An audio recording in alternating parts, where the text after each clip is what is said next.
Let's make some sourdough bagels. This guy got so puffy. Let's get her out of the bowl. Nice and slow. Plop her out. Okay, so I doubled the recipe because I'm gonna give some away, but it should make about 10 to 12. So just cut them up and you can measure them if you'd like. I don't like to be too precise when I'm baking because it's my relax time. So I'm just gonna eyeball it.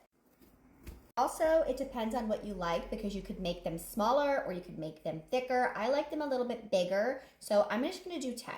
I also have my baking tray and parchment paper, so I am ready to set up. I think that the shaping is the hardest part of a bagel, just because I'm not the best at it yet. I'm still practicing, but I just like to kind of fold it over into the center of itself like this to kind of get the air in there. Right? And then I poke my finger through it and I just let it twirl around my finger like this to get that hole and then kind of try to make it nice and even because that's the hardest part for me is trying to make it nice and even like this because once it bakes up, that's the shape it's going to be in and I want it to look as nice as possible. See? Okay, so that was one way you could do it. You could also take it and kind of be a kid again and roll it out into like a log form. This way I feel like it's a little bit harder for me only because sometimes it doesn't want to stick. Okay, so you want to roll it out into like an even-ish log form and then you're going to just wrap it around, kind of push this side down with your thumb here and then put this one into it.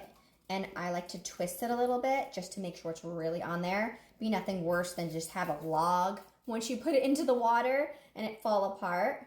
And then I just kind of go around and make sure it's the same kind of thickness all the way around. And that is the way those ones will look, and just put them on the parchment paper as well.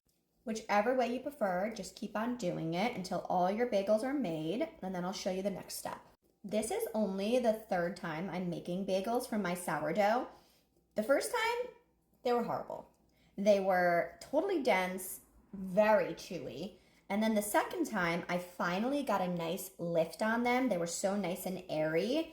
So this is the third time. I hope that they work. They seem like the dough is good when I took it out. It's definitely the puffiest it's ever been, so I guess we'll see.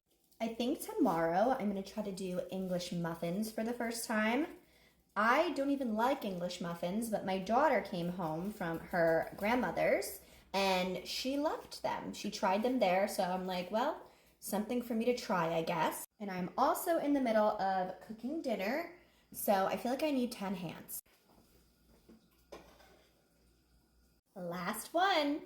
Okay, so here is what they look like. You want to cover them with a tea towel and put them somewhere warm, and you want them to rise until they're nice and fluffy around 3 hours. It's been 3 hours. Here is what they look like. They are so fluffy and bouncy.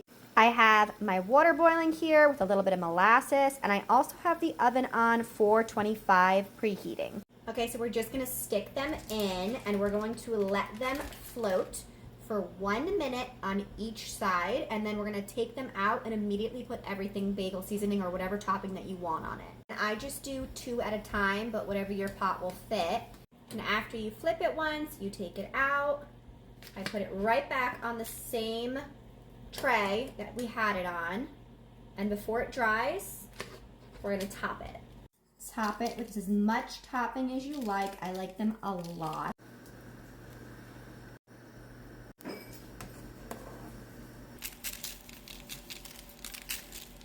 Then these go in a 425-degree oven for about 25 to 30 minutes, just until they're golden brown. Here they are. They look so good, and now the hardest part is to wait for them to cool. They're still hot, but I just want to take a little peek of the bottom. Ouch.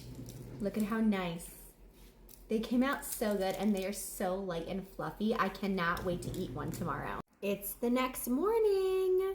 I just wanted to show you guys that this is how I wrap them. So I put them in saran wrap, and then I put them in a freezer Ziploc bag, and I put them in the freezer if we don't eat them right away. But I'm gonna eat this one right now. Look at how beautiful it is inside.